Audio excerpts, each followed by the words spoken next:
혹시나 좋아하는 게 들킬까봐 태어난 척 이렇게 연기하는 삶을 얼마나 당연한 듯 해왔는지 몰라요. Yo, what's up? 안녕하세요, 회색소음입니다. 오늘 주제는 평소와 좀 다릅니다. 바로 제 연애관에 관한 이야기거든요. 주변에서 너는 연애 안 해? 왜 안 해? 라고 물을 때마다 난 연애 안 한다, 혼자가 편하다, 이런 말을 너무 많이 하니까 주변에서 이제 제 취향을 놓고 너무 오해들을 하는 거죠. 그래서 이대로는 안 되겠구나. 매번 해명하는 것도 한계가 있고 차라리 오해할 때마다 이 영상을 보여줘야겠다 싶더라고요. 우선 결론부터 저는 여자를 좋아합니다. 제 취향은 다르지 않습니다. 오해하지 마세요. 그리고 연애? 하고 싶습니다. 그러니까 제 머리 때문에 오해하지 마세요, 제발. 제가 뭐 취향 다양한 거 다 존중하고 홍석천 씨 굉장히 존경해요. 근데 저는 그런 성향 아닙니다. 제 주변에 있는 분들 제발 오해하지 마세요.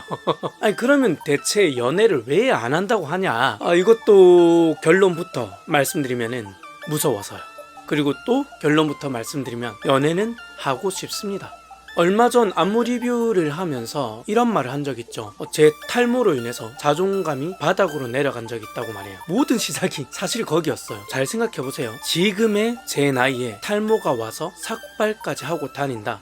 그럴 수 있습니다. 주변에 많죠? 이제는 그러려니 해요. 근데 탈모가 와서 소갈머리 숨기고 혹시라도 들킬까봐 조심스럽게 다니던 그 나이가 지금의 나이가 아니라 20대 초반이라면 어떨 것 같으세요? 지금 한번 주변에 있는 21살 되는 건장한 청년들 한번 둘러보세요. 그 젊고 외모가 너무 중요한 그 청춘이 본인의 잘못도 아닌 탈모로 인해서 그걸 숨기고 다녀야 하는 입장이 된 거예요. 어떨 것 같으세요? 특히나 20여 년 전에는 온갖 개그 프로그램이나 벌칙에 나오는 것들도 보면 대머리 분장으로 웃기던 시절 였던 터라 외모 비하가 일상적이었던 그때 하필 외모가 중요하던 20대 초반에게 찾아온 탈모, 잘못한 것도 없는데 죄책감에 뭔가를 숨기고 다녀야 했던 그런 시기였습니다. 취직조차 안 되자 당시 헤드헌터 분이 그러시더라고요. 저한테 가발을 좀 쓰는 게 좀 어떠시겠냐고요. 너무 면전에서 쫓겨나는 게 잦았다 보니까 그런 말까지 들은 겁니다. 웃긴 게 가발을 쓰니까 취직은 되더라고요. 그 순간 저한테는 큰 비밀이 하나 생기고 맙니다.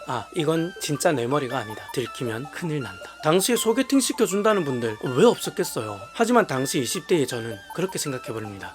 만났는데 바로 이게 가발이다 라고 말할 수도 없는 노릇이고 나중에 혹시라도 잘된 후에 말을 하기에도 사실 나 가발이었어 라고 말을 하라고? 여름이면은 그렇게 많이 놀러들 간다는 수영장이나 바다, 계곡, 저한테는 남의 일이었습니다. 왜? 가발 들키면 안 되잖아요. 그렇다고 뭐 그거를 커버할 수 있을 만큼의 뭔가 다른 잘난 걸 가진 것도 아니었고 그러니 어쩌겠어. 연애 포기지 뭐. 그렇게 제 20대 때는 이미 무너져 버렸던 자존감과 함께 연애는 남의 이야기가 되고 말았던 겁니다. 근데 이제 30대 넘어와서는 조금씩 달라지는 시선을 느꼈어요. 30대에는 탈모로 인해서 가발을 쓰고 다니는 사람들이 은근히 있었고 뭐 분위기도 그럴 수 있지 하는 분위기더라고요. 하지만 10년을 그렇게 살았어요. 이미 무너진 자존감은 쉽게 회복되지 않았어요. 너무 익숙해져 버린 혼자만의 삶에 변화를 주는 것도 두려웠고요. 연애하지 않아도 지금까지 이렇게 살았는데 만나는 사람들도 많고 그들과 식사도 하고 커피도 마시고 술도 마시니까 익숙하니까 이거면 된 거 아닌가 싶은 거죠. 좋아하는 사람이 없었겠어요? 정말 많았습니다. 물론 혼자서요. 혹시나 좋아하는 게 들킬까봐 태어난 척 이렇게 연기하는 삶을 얼마나 당연한 듯 해왔는지 몰라요. 그리고 연애를 아예 안 한 거 아니에요. 짧게 한번 만난 사람이 있긴 하거든요. 고백이 서툴러서 썸만 몇 개월을 타다가 사귄 지 며칠 만에 헤어져서 주변에선 그게 그건 사귄 거다, 그건 사귄 게 아니지 말이 많더라고요. 맞아요. 누군가 내 곁에 훅 들어오는 게 익숙하지도 않고 제 나름대로는 이게 맞다라고 생각한 게 상대방에겐 이게 무슨 연애야 싶게 만들었을지도 모르죠. 그러니 그렇게 힘들게 고백하고도 그렇게 쉽게 헤어질 수밖에요.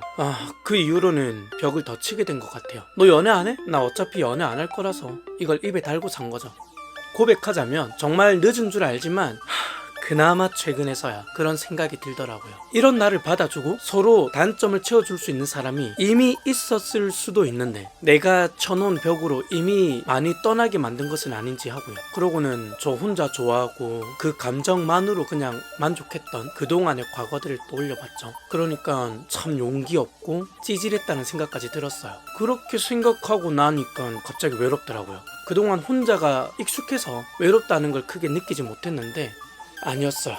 외롭지 않은 게 아니라 철저하게 나는 외롭지 않아 라는 최면을 걸고 있었구나 하는 생각이 어느 순간 훅 들어오지 뭐예요. 20년째 익숙해져 있는 지금의 삶에 갑자기 고백까지 해볼 용기가 생길지 저는 모르겠습니다. 저를 잘 모르시는 분들은 무슨 40 다 돼가는 사람이 그러냐 싶으시겠지만은 저는 그래요. 뭐 사람은 다 다르잖아요. 제가 이 영상 한 편에 이제는 바뀌겠습니다 기대해주세요 라고 장담을 할 순 없지만은 적어도 이제는 바뀌어야겠다라는 필요성을 느끼고 있는 중입니다. 본인 스스로 외모와 현실에 찌질하다라고 느껴왔던 그동안의 저였다고 한다면은 이제는 저 스스로의 가치를 낮추지 않고 조금씩 멋진 남자가 되기 위해 노력하는 것도 나쁘지 않겠다라고 인지한 것, 그 자체로 이미 변화는 시작된 것 아닐까 생각해 봅니다. 그래서 진짜 결론, 혼자가 편한 것도 맞지만 계속 혼자이고 싶진 않습니다. 노력해 보려고요. 오늘은 여기까지 하고요. 다음 영상 때 더 다양한 주제로 다시 또 찾아뵙겠습니다. 감사합니다.